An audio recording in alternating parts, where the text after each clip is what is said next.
Hi welcome back again 13.3 partial derivative का है chapter 13 function of several variables discuss कर रहे हैं और हम ये जान रहे हैं कि मल्टी वेरिएबल कैलकुलस का कॉन्सेप्ट मशीन लर्निंग या डीप लर्निंग के लिए कितना इंपॉर्टेंट हो सकता है।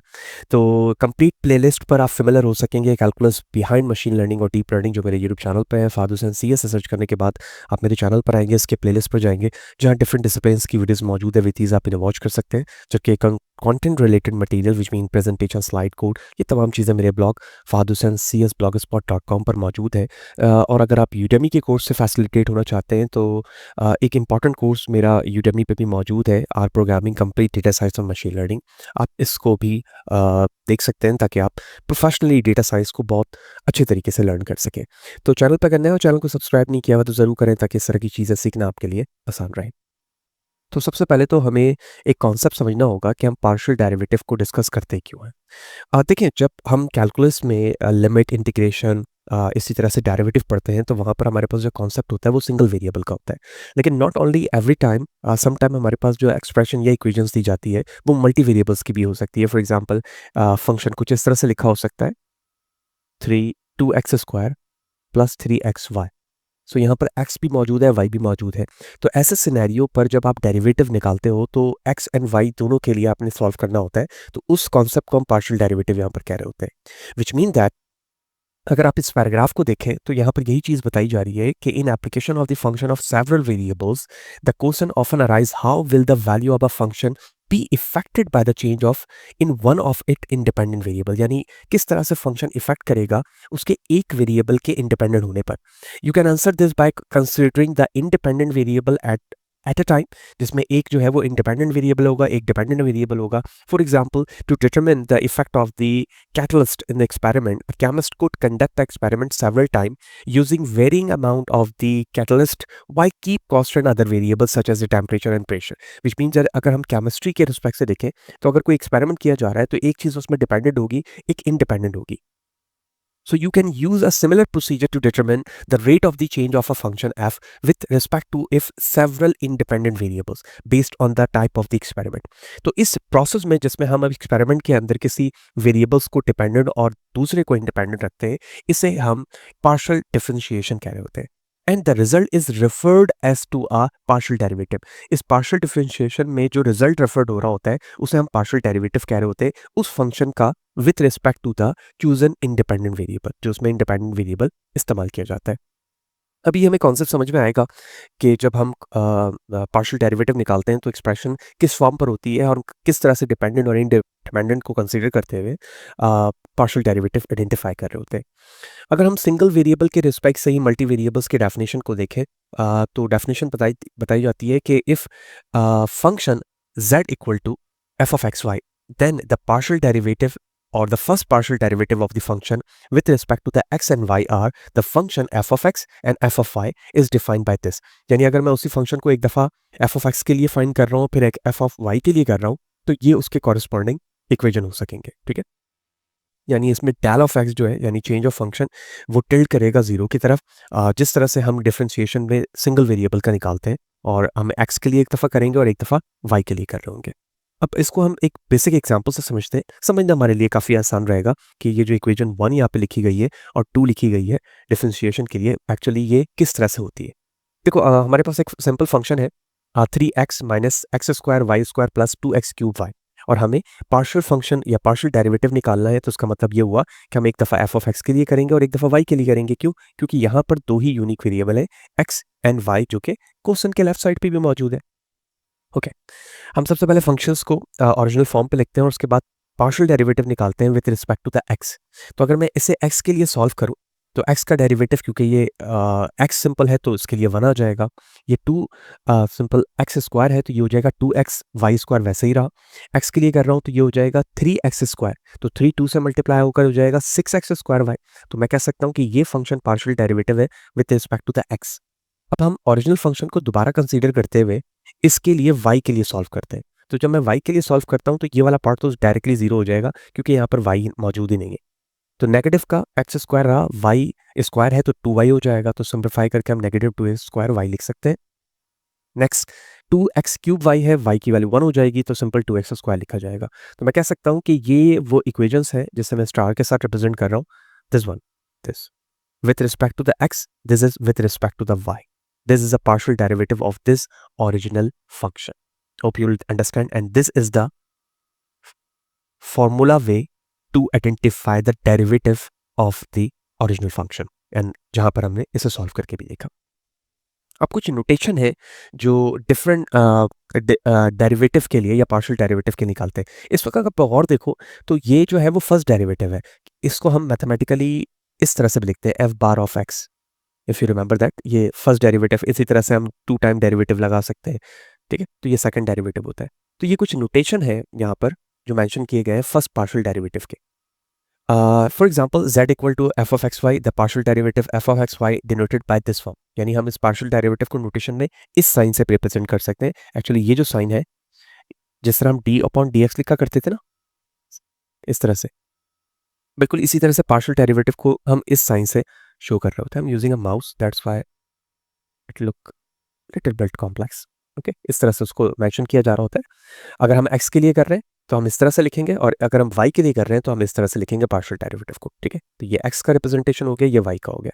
और अगर फंक्शन f ऑफ या z ऑफ x में दिया गया है तो इस तरह से z यहाँ पे लिखा जा रहा होगा. ठीक है, ये इसका इक्विवेलेंट फॉर्म है. The last one, the first partial evaluated at the point A P R denoted by. यानी अगर कोई चीज़ ए बी पर डिनोट की जा रही होगी तो हम फंक्शन को इस तरह से लिख सकते हैं. ये पार साइन ए बी रिप्रेजेंट करेगा कि यहाँ पर ये पॉइंट जाकर इवैल्यूएट कर रहे हैं. ठीक है, अब based on the type of the function हमें एक्स के फॉर्म पे दिया जा रहा है या वाई के फॉर्म पे दिया जा रहा है वो फंक्शन. राइट, एग्जाम्पल देखते हैं. Finding and evaluating partial derivative. हमें फाइंड भी करना है और इवैल्यूएट भी करना है उस पॉइंट पर जो हमें क्वेश्चन में दिया जा रहा है. तो सबसे पहले तो हम एक्स एंड वाई के लिए पार्शियल डेरिवेटिव निकालेंगे, और उसका जो पॉइंट दिया गया है वो 1 L एंड 2 दिया गया है. यानी ए बी की वैल्यू यहाँ पर 1 और L एंड 2 दी गई है. ओके, मैं जूम आउट करता हूँ और इस तरह से इसे जूम कर लेता हूँ. तो ओरिजिनल क्वेश्चन है x exponential to power x square y. ठीक है, हम जानते हैं कि एक्सपोनेंशियल का जब डेरिवेटिव निकाला जाता है तो एक्सपोनेंशियल का डेरिवेटिव एक्सपोनेंशियल ही होता है, लेकिन जो उस पर पावर होगी वो डायरेक्टली एप्लीकेबल होगी डेरिवेटिव के लिए.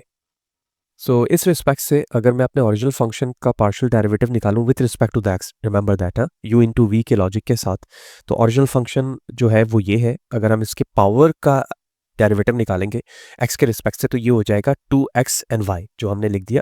और जब v के रिस्पेक्ट से होगा तो डायरेक्टली एक्सपोनेंशियल की वैल्यूज लिख दी जाएगी, क्योंकि x यहाँ पर 1 ही रिप्रेजेंट करेगा. u इंटू वी के फॉर्मूला हम ये सारी चीज़ें कैलकुलस 1 में डिस्कस कर चुके हैं. तो ये हो गया हमारा x के रिस्पेक्ट से. अब जो हमें इवैल्यूएट पॉइंट दिए गए हैं वो है 1 ln 2. ठीक है, तो हम ln 1 की वैल्यूज़ और ln 2 की वैल्यूज़ जब इस ओरिजिनल फंक्शन में पुट करते हैं और सॉल्व करते हैं तो हमारे पास वैल्यूज़ आती है 4 ln 2 प्लस 2 इस रिस्पेक्ट से. यानी हमने पार्शियल डेरिवेटिव के जरिए से बता दिया कि at last F of x की वैल्यूज़, यानी एफ ऑफ एक्स के रिस्पेक्ट से जो पार्शियल डेरिवेटिव का आंसर है वो ये. क्यों? क्योंकि हमने देखा कि जो ओरिजिनल फंक्शन है जब हम उसको एक्स के रिस्पेक्ट से देखते हैं तो हमारे पास इक्वेशन पार्शियल डेरिवेटिव का ये बनता है. ये कब बन रहा है? जब हम डेरिवेटिव वाई के रिस्पेक्ट से निकालते हैं. अभी हमने एक्स के लिए यहाँ पर सॉल्व कर लिया. ठीक है, अगर आप क्वेश्चन को देखो तो ये हो गया ln 2. 2 की वैल्यूज़ ऐसे ही रही. x की वैल्यूज़ यहाँ पर 1 है, y की वैल्यू ln 2 है, तो हमने वो यहाँ पर कवर किया. एक्सपोनेंशियल पे भी यही किया हमने. ठीक है, अब जब हम सेम लॉजिक y के लिए सॉल्व करते हैं तो ये y की इक्वेशन आ गई. इस पर हमने 1 और ln 2 पुट किया तो हमें आंसर मिल गया 2. तो इस तरह से हमने ये देखा कि हम पार्शियल डेरिवेटिव कैसे निकालते हैं, और अगर हमें इवैल्यूएशन पॉइंट दिए जा रहे हैं एक्स एंड वाई या फिर ए बी तो हम उसको एक्स के लिए कैसे यूज़ करेंगे और वाई के लिए कैसे यूज़ कर रहे होंगे.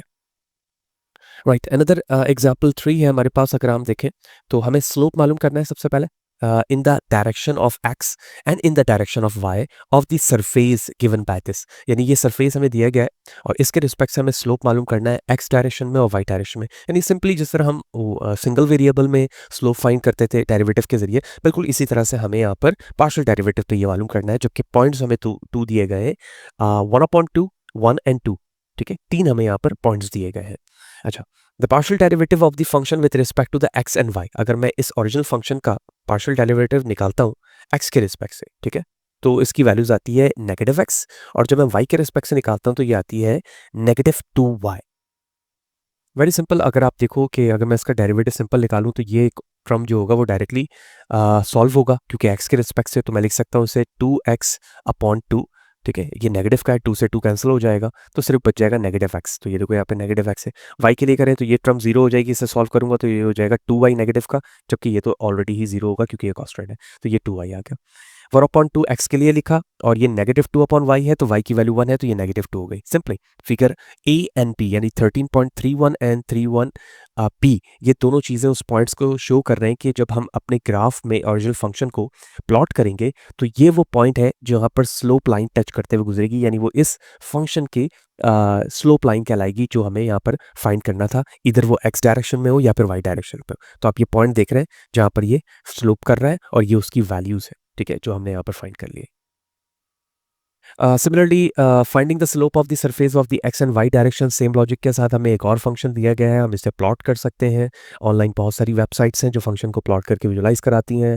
बहुत सारे वीडियो सेशंस हमने कवर किए हैं, तो मैं कुछ जगह पर चीज़ों को स्किप करता हूँ, वो अंडरस्टूड होती हैं, सारी चीज़ें हम फ्रॉम द स्क्रैच डिस्कस करते हुए आ रहे हैं। हमने डायरेक्टली इस फंक्शन को एक्स के लिए सॉल्व किया डेरिवेटिव में, तो वैल्यू आ गई। वाई के लिए किया तो ये आ गई सिंपल तरीके से एक्स एंड वाई। उसके बाद पॉइंट्स हमें यहाँ पर दिए गए हैं 1 2 एंड 1, तो 1 एंड 2 के लिए मैंने सॉल्व किया और 1 2 के लिए सॉल्व किया, तो एक दफ़ा इसकी वैल्यू जीरो आई है, सेकंड टाइम पे इसकी वैल्यू जीरो आई है, जो इस पॉइंट को इंडिकेट कर रही है जो हमारी स्लोप लाइन है। एक्स के लिए भी एक्स डायरेक्शन पे और वाई डायरेक्शन में, ये हमारा पॉइंट है जो एक्स डायरेक्शन पे जीरो को रिप्रेजेंट कर रहा है। नाउ कुछ पॉइंट्स हैं पार्शियल डेरिवेटिव के जिसके ज़रिए से हम रेट ऑफ चेंज को मालूम करते हैं, ठीक है, यानी जिसमें बदलाव आ रहा होता है फंक्शंस के अंदर, इधर वो पैरेललोग्राम हो या फिर दूसरी तरह की कोई ज्योमेट्रिकल शेप्स। ओके, तो जैसे हम यहाँ पर देखते हैं कि the area of the parallelogram with adjacent side a b and include the angle theta is given by this one as shown in the 13.33, यानी अगर हम एरिया हमें दिया जा रहा होगा पैरेललोग्राम का, तो उसके एडजेसेंट साइड ए पी होंगे और एंगल्स में थीटा बन रहा होगा जो कि बराबर होगा a equal to a b sine theta. 13.33 इस फिगर में वही चीज़ें विजुलाइज करके दिखाई जा रही हैं।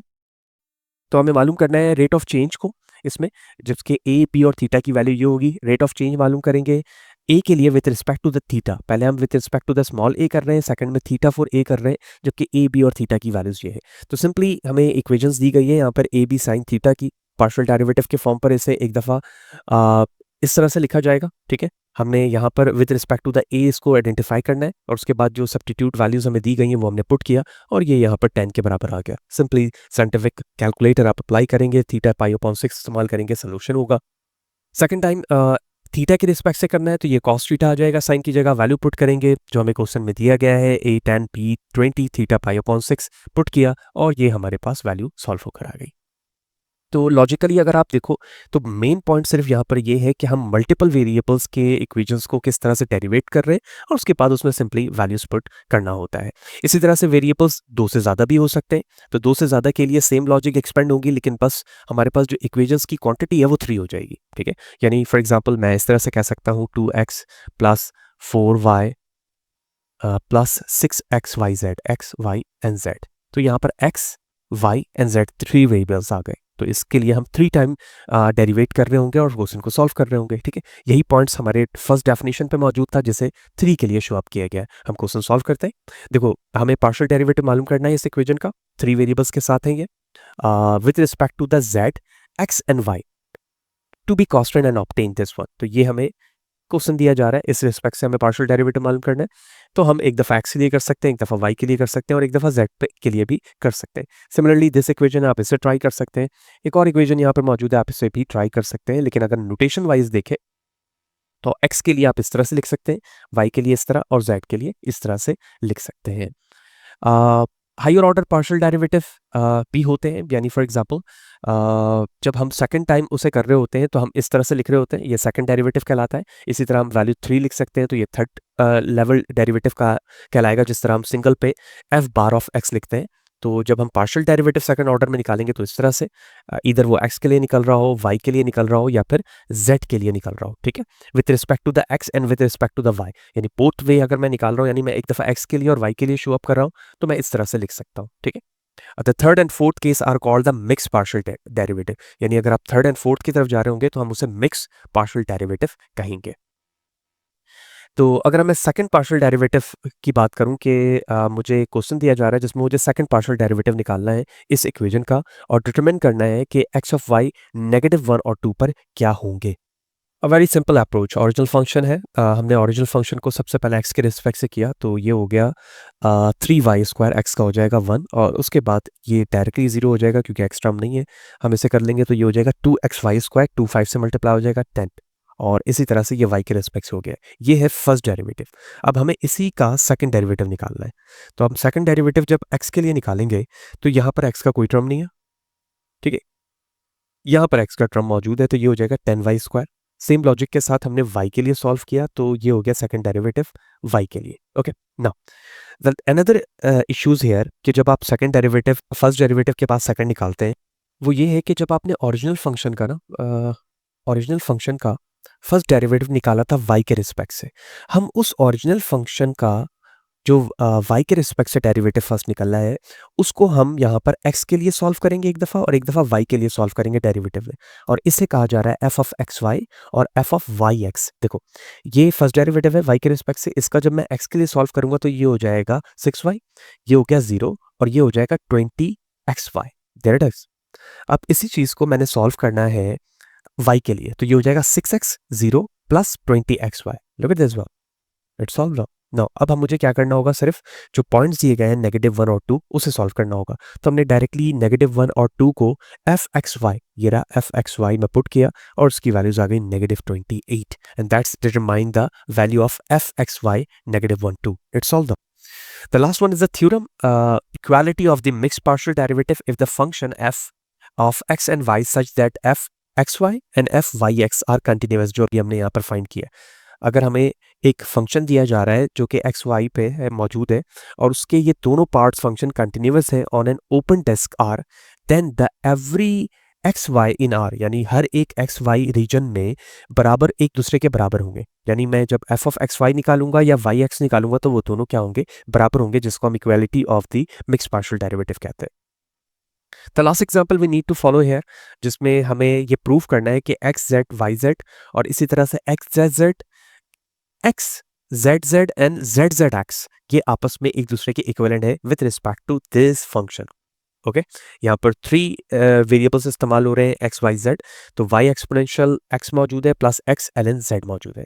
हमने फर्स्ट डेरिवेटिव निकाला इसका, ठीक है, एक्स के लिए, फिर सेकंड डेरिवेटिव निकाला एक्स जेड के लिए, और फिर थर्ड डेरिवेटिव निकाला हमने एक्स जेड जेड के लिए। ठीक है, सिंपल सॉल्व किया, हमारे पास फर्स्ट सोल्यूशन आया, सेकंड सोल्यूशन आया, थर्ड आया। अब ये एक्स वाई जेड के लिए इंडिपेंडेंटली सॉल्व हो रहा है, हमें 3 पार्शियल डेरिवेटिव यहाँ पर मिल गए, और इस रिस्पेक्ट से हम ये कह सकते हैं कि इक्विवेलेंट्स फॉर्म पर हम किस तरह से इसको सॉल्व कर सकते हैं। आप यहाँ पर गौर देखो कि जब मैं इसे एक्स जेड जेड के लिए करूँ, एक्स जेड जेड या फिर जेड जेड एक्स के लिए करूँ, तीनों की वैल्यूज यहाँ पर सेम आ रही है, ये चीज़ प्रूव हो गई।